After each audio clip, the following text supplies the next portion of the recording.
Então, na aula de hoje, vamos estudar um pouco sobre a soma de parcelas e as propriedades da adição.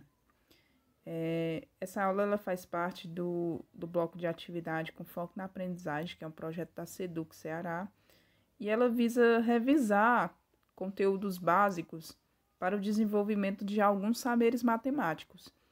E estamos iniciando nossas aulas de intensificação em matemática com esse conteúdo, que é um conteúdo relevante para que a gente possa desenvolver diversos saberes, inclusive saberes esses que perpetuam além do componente de matemática. São saberes que eles vão conversar diretamente com outros componentes, como química, física, biologia.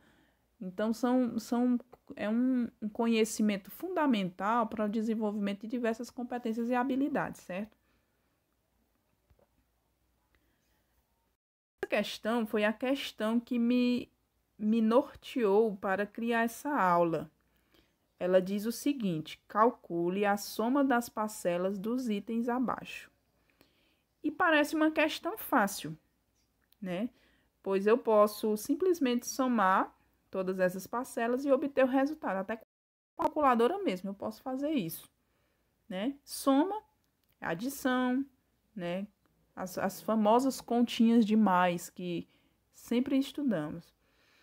Mas eu vou ter que revisar alguns conceitos para que possamos trabalhar essa questão e conseguir desenvolver a competência que ela exige de nós como estudantes, certo? Vamos relembrar aqui. Eu tenho a adição, que ela é representada por esse símbolo, que é uma cruzinha. E ela pode ser expressa de duas maneiras. Que maneiras são essas? Ela pode ser escrita na horizontal e ela pode ser escrita na vertical, onde eu vou ter a primeira parcela, a segunda parcela e o resultado que vai ser a soma ou total. Na hora da resolução, eu vou ter que me preocupar em organizar as parcelas de tal maneira que cada ordem deverá ficar uma abaixo da outra. O que isso quer dizer no quesito ordem? Eu tenho as classes e as ordens. E já a gente vai revisar um pouco sobre classes e ordens. Mas aqui, ó, esse exemplo, ele é bem simples, né? 20 mais 15. Eu tenho que colocar o 0 e o 5 um abaixo do outro. A ordem em que eles estão presentes não vai alterar o meu resultado, né?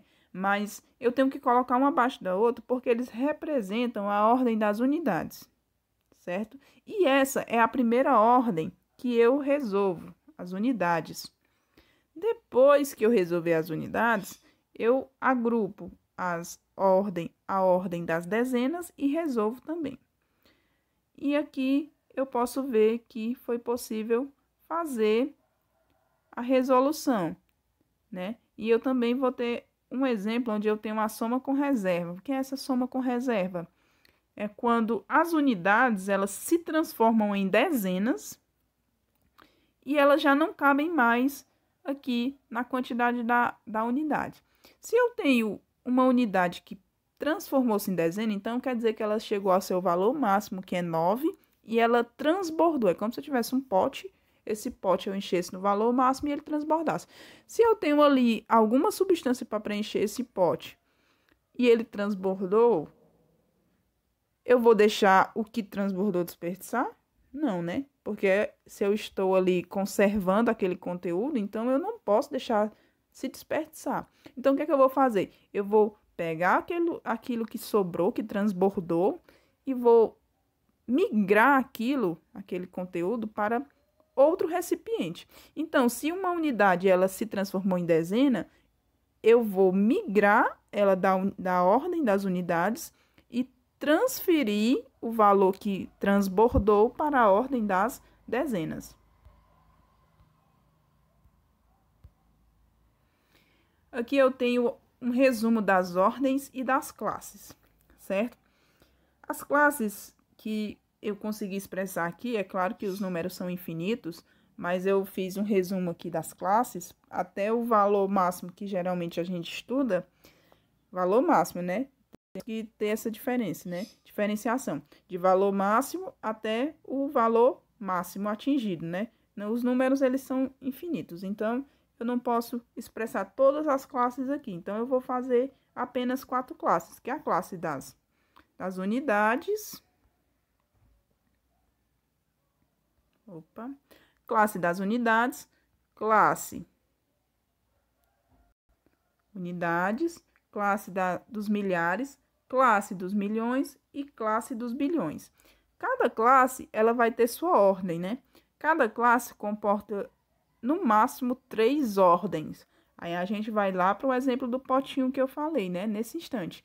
Que se eu tenho o conteúdo e ele transborda, ele ultrapassa seu valor total, eu vou ter que migrar o que sobrou para outra classe, né? Então, se uma classe, ela transbordou, ela perpetua o resto o que transbordou para a classe seguinte. Então, eu começo pela classe das unidades, isso começa a leitura e a resolução da operação pelo lado direito, né? Então, eu tenho unidade, dezena e centena. Só que aqui são unidades, dezenas e centenas simples, certo? E aí, quando eu transbordo, ultrapasso esse valor dessa classe, eu já vou para a classe seguinte, que eu vou ter unidade de milhar, dezena de milhar e centena de milhar. Ultrapassei esse limite, vou para a próxima classe. Unidade de milhão, dezena de milhão e centena de milhão. Ultrapassei o limite dessa classe, vou para a seguinte. Unidade de bilhão, dezena de bilhão, centena de bilhão. Vamos ver como isso funciona na prática. Eu escrevi aqui, me apropriei de um exemplo, ele é um pouco extenso, né? Então, eu vou ver que número é esse. Eu tenho ele escrito aqui por extenso logo abaixo, que diz que esse número é 532 milhões, 693 milhares, caso mil, né? 693.417, que aí vai pertencer à classe das unidades. E eu pude diferenciar todos esses valores aqui, né? Então, eu vou até introduzir um conceito aqui, a diferença entre algarismo e número. O número, ele vai representar uma quantidade, certo? E algarismo, ele é a representação escrita. O algarismo é como eu escrevo.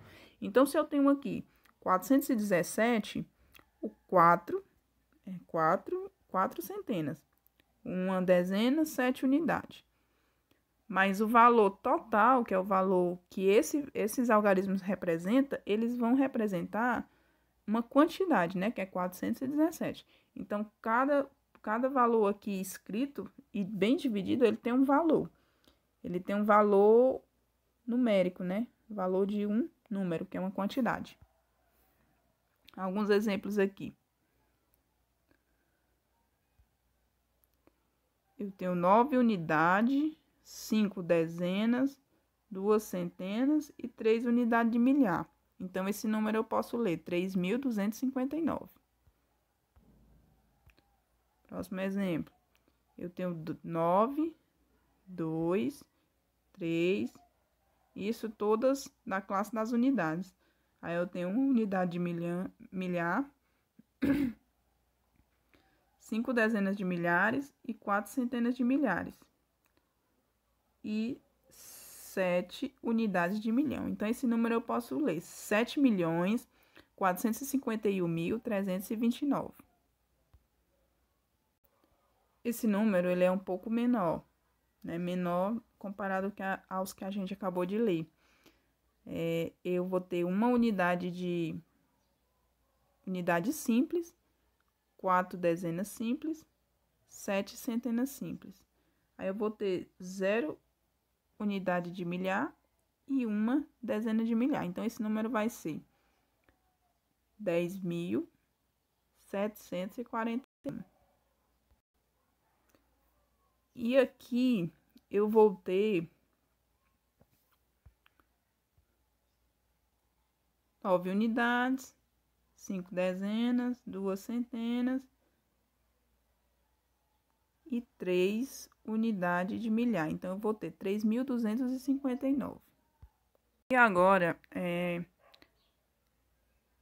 voltamos ao exercício que desencadeou a necessidade de desenvolver essa aula para a seguinte questão. Para entendermos por que é importante a gente entender as classes e as ordens em que os números estão estruturados, os valores posicionais de cada um deles, a diferença entre dígito e algarismo, que são sinônimos nesse caso, e número, que é o valor que aquele algarismo representa, né? Valor em quantidade. E eu vou resolver a letra C para vocês, para entendermos por que foi necessário essa resolução desse problema, porque foi necessário entender como que as parcelas elas se organizam e como que as ordens e as classes interferem no valor operatório desses números. Bem, pessoal, como eu disse, eu ia ajudar vocês a resolver a letra C, né? Letra C. E aqui, eu já esquematizei a letra C, né? Essas são as parcelas que eu tenho apresentado. A soma delas eu posso conferir bem rapidinho com a calculadora ou fazer no caderno. Eu usei a calculadora porque eu preciso agilizar aqui o tempo da aula, certo? E eu percebi que deu 2.819, né? Eu comecei a montar aqui as parcelas, né? Que é 830, 851, 114. Deixa eu somar só mais. O 1024. 2.819, tá aqui. E na segunda linha, eu fiz a fatoração das parcelas, né? Esquematizei aqui, ó. Isso aqui dá 2.819. E eu identifiquei a ordem dos números, né? Quais ordens eu tenho aqui, ó. Eu percebi que nesse último número eu tenho unidade, dezena, centena, milhar. Aqui eu vou ter unidade, dezena, centena. Unidade, dezena, centena. Unidade, dezena, centena. Certo? E aqui eu fiz algumas divisões de possíveis esquemas que eu posso fazer para somar isso aqui. Vocês vão dizer, professor, mas só tem uma maneira correta de fazer? Não. Infelizmente, eu não tenho como saber qual a ordem que vocês escolheram para iniciar o processo e qual a ordem vocês vão desenvolver os cálculos, né? Mas aqui é uma sugestão. Eu comecei da ordem maior para a ordem menor. Eu posso fazer o contrário? Pode. Pode fazer o contrário, começar da menor para maior. É importante que vocês tenham uma linha de raciocínio que é para organizar o processo que vocês estão executando. Então, na minha primeira linha, eu vou colocar apenas as ordens de milhares que eu tenho, né? E eu só tenho uma, que é a unidade de milhar, né? Então, eu coloco aqui 1.000. 1.000 mais... Aí, na segunda linha, eu vou colocar todas as ordens de centenas que eu tenho. Então, aqui eu tenho o 800,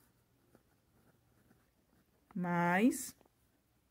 Aqui eu também tenho 800, mais... Aqui eu tenho 100, mais... E aqui eu tenho o 1.000, né? Desculpa, eu tenho esse zero aqui, né? Que é da centena. Ele não vale nada, não, mas eu vou colocar para que ele fique ilustrativo, né? Na soma, ele não vai interferir no resultado, porque ele não tem valor unitário, né? Aqui, o unitário que eu falo é a quantidade, né? A quantidade dele é nula, é zero. E agora, eu vou selecionar apenas as dezenas. Eu tenho aqui 30, né? Dezenas. Eu tenho 50. Eu tenho 10 aqui, 14, mais o 20 do 24. E agora, eu vou colocar apenas as unidades, né? Aqui eu não tenho nenhuma. 4. E aqui eu também tenho 4. E ao final, quando eu somar isso tudo aqui, o meu resultado vai ser o mesmo, né? 2.819. Eu espero que tenha ficado claro e com esse exemplo vocês possam resolver as demais alternativas.